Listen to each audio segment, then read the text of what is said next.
Politician কল্যাণ বন্দ্যোপাধ্যায় থেকে তোমার top 3 learnings কি কি শিখলে? প্রথম জিনিসটা হচ্ছে যে অপরিসীম জেদ, মানে করবই। যে 2006 এমএলএ সিটে হেরে গেছিল, সে 2009 প্রার্থী হলো।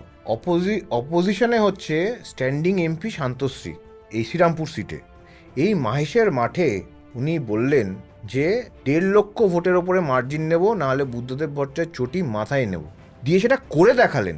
কটা পলিটিশিয়ান আছে যার এটা বলার সাহস আছে? এটা একটা মানুষের অপরিসীম জেদ না থাকলে এভাবে করা সম্ভব নয়, সত্যি সম্ভব নয়। সেকেন্ড হচ্ছে ইন্টিগ্রিটি। ওনাকে আপনি ট্রোল করুন, ওনাকে আপনি মিম করুন, ওনাকে আপনি জোক করুন, আপনি যাই করে নিন, ওনার ইন্টিগ্রিটি নিয়ে কোনো কথা কেউ বলতে পারবে না। একটা এজেন্সি দিয়ে আপনি ওকে টাচ করতে পারবেন না, যে পলিটিক্সটা বিজেপি করে। আর উনি যে সত্যি কথাটা গলা ফাটিয়ে বলতে পারেন, সেটার কারণ এটাই যে ওনার বেসে একটা অনেস্টি আছে।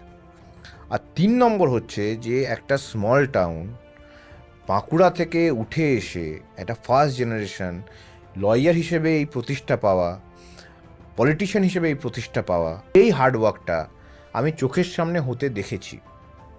I have seen the making behind the scene of the person, যে কতটা হার্ডওয়ার্ক করেছে।